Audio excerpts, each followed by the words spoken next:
Welcome to episode 134. And today I thought it's time to talk about something that seems simple until it isn't. And that is the process of hiring great people into our business. We post the ad, we shortlist, we interview, think we found the perfect person. But a few months later, we're wondering, what went wrong there? Hiring mistakes don't just waste money. They waste time, they frustrate your team, they damage morale. And we know from various estimates that it costs somewhere between 50% and 200% of the person's salary every time someone walks out the door. So today we're going to look at the 9 most common hiring mistakes that can cost you time, money, and team morale, but more importantly, how to avoid them. Mistake number 1 is starting without clarity, and this is the biggest one. Honestly, it is the cause of most hiring problems. If you are not clear on exactly what success looks like in the role, and by that I don't mean tasks, I mean outcomes, you cannot hire the right person. Now, I remember having a conversation with one business owner who said to me that he had gone to market for the same role more than 5 times in 1 year. And he was telling me how it was a problem with each one of those candidates. But it wasn't a problem with the candidates, it was a problem with the process. They didn't really understand what they were hiring for. And so then, of course, just couldn't recruit the right person. If you don't have clarity, you can't possibly give clarity to the candidates through the job ad or through the interview process. And it is so easy to be in a rush. We just need to get someone on board. So we don't worry too much about the job ad. We just put it out there and we'll see what happens. But that will cost you more in the long run in wasted time and confused candidates. And the cost of this isn't just in time, it's also performance of your other team members who have someone in the business that's not a great fit. And, there was a report from CV Check that said the average cost of hiring someone in Australia on the average of about $80,000 a year costs around $45,000 once you include training, lost productivity, and the hiring process. So before you post an ad, ask yourself, what does success in this role look like in 3 months? What about in 6 months? What about in 12 months? Because if you can't answer that clearly, then you're just not ready to hire. Mistake number 2 is writing job ads that attract everybody, but actually just end up attracting no one. Because most job ads today sound like they were written by AI, and they probably are. But we can still do better than generic statements like we're a fast-paced dynamic team or we're looking for a motivated self-starter. This tells people nothing about what makes your workplace unique. A good job ad filters the right candidates in and the wrong ones out. It's your first chance to communicate your culture and your values. So instead of listing duties, describe the impact. So rather than saying you're going to be managing projects that are between X size and X size, say you're going to lead projects that will help small businesses thrive. And that's a purpose, it's specific, it's emotionally engaging. So it'll attract people that care about your mission and not just the job title. When your ad speaks to your business's values and your purpose, you will spend less time screening and more time connecting with the right people. Mistake number 3 is relying only on job ads. So posting a job and waiting, it's not really a hiring strategy. For some roles, that's a hope strategy. The best candidates, sometimes they're not scrolling job boards. They are already in jobs. They're working. They're not necessarily looking, but they might be open to the right opportunity. So if you've got a particularly tricky role and you're only looking at active candidates, then you are potentially competing in the most expensive and crowded part of the job market. So start building relationships before you have a job opening. Talk about your culture online. Celebrate your team. Encourage referrals. Think about people that left your business on good terms. Could you ask them for referrals? Or would any of them come back as boomerang employees? Because your next great hire might be someone that already knows about your business, but they just haven't thought about applying for a role with you yet. Mistake number 4, confusing speed with efficiency. This is a common one. Someone resigns, panic sets in, and suddenly the goal is we've just got to fill that role. But if you've ever done this, I know that you're going to agree with me. A rushed hire usually means a wrong hire. If we skip references, shorten interviews, if we step into desperation, we know that often that's going to cost us months of lost performance. Looking at ARI, which is Australian Human Resources Institute's Work Outlook report, it shows that over a third of Australian businesses are currently struggling to fill roles. So it's no wonder speed can feel like success, but hiring fast and hiring well are not the same thing.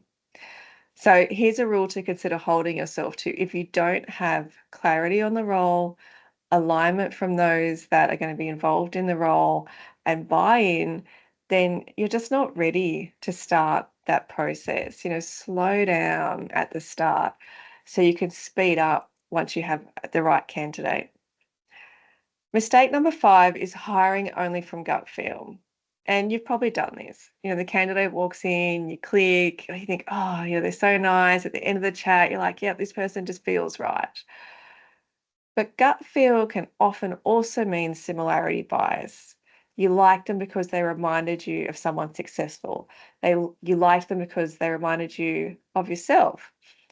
It could be that that person is just really good at interviewing, but that doesn't mean that they're really good at the job. It's reported that structured interviews, so where every candidate is asked the same behavioural-based questions, can be twice as effective at predicting success compared to informal chats. Now, I'm a big believer in gut feel and instinct, so I would say absolutely trust your gut, trust your instincts, but validate them. Use scorecards, criteria, feedback from other interviewers, because liking someone is not the same as someone being right for that job.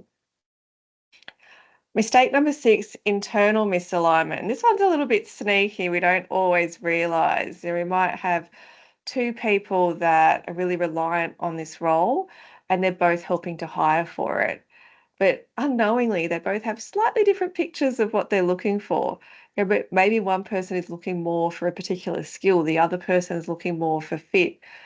And the candidate walks away a little unsure of what the role involves, but maybe they still join and then their expectations are just not met and no one's happy.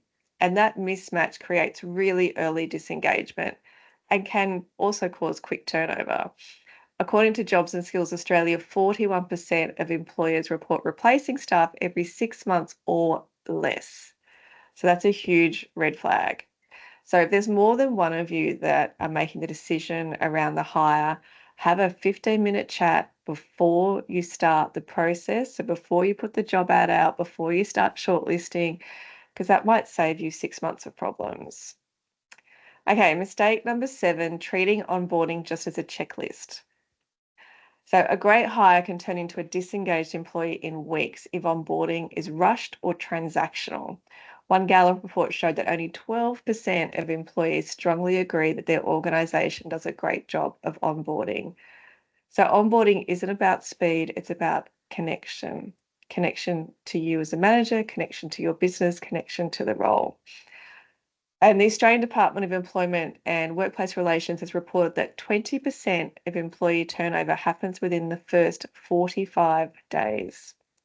So don't just focus on onboarding paperwork. You need to make onboarding an experience that really welcomes people into your culture and not just a workflow.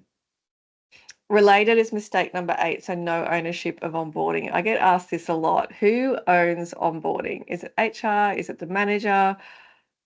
And in some businesses, it's no one, which is also not great because that means it's really inconsistent.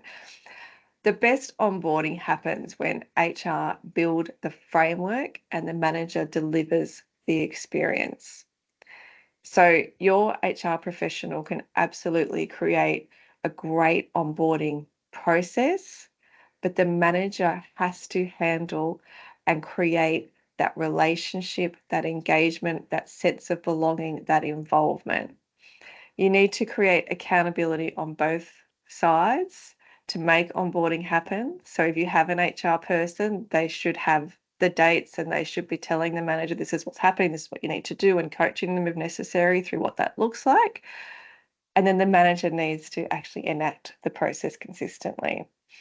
And we should be measuring onboarding success as seriously as we measure sales or customer satisfaction. So actually asking our new hires, which takes us to mistake number 9, which is that we're ignoring feedback from new hires or we're just not asking for it.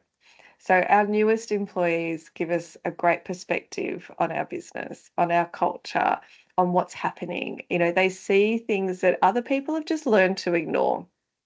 So ask them for their feedback early.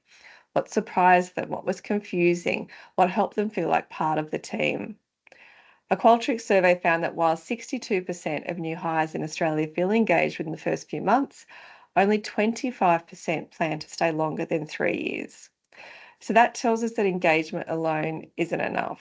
We need to create that connection, clarity, and growth. So we should have a feedback loop and treat onboarding as a living process. So not just that first day, it's not just that one-time event. So they're my top 9 hiring mistakes. As hopefully you can see, they're not just about picking the wrong person, they're about problems in the system that allow mistakes to repeat. So if you take one thing from today, just remember that clarity will give you confidence in the recruitment process. Structure will help to reduce bias, and connection will build commitment from your new hires. And if you'd like help creating or reviewing your hiring or onboarding processes, then we'd love to support you at Amplify HR. You can book a discovery call with our team. The links are in the show notes. And if you've received value from this episode, I would love it if you could leave a rating or a review over at Apple Podcasts or Spotify so someone else can find the episodes to help with their business. Episodes are released on Mondays, so click subscribe and you'll be notified of when it's available. Thanks so much for joining me. If you have any feedback, questions, or ideas for future episodes, head on over to amplifyhr.com.au or connect with me on LinkedIn and we can start a conversation.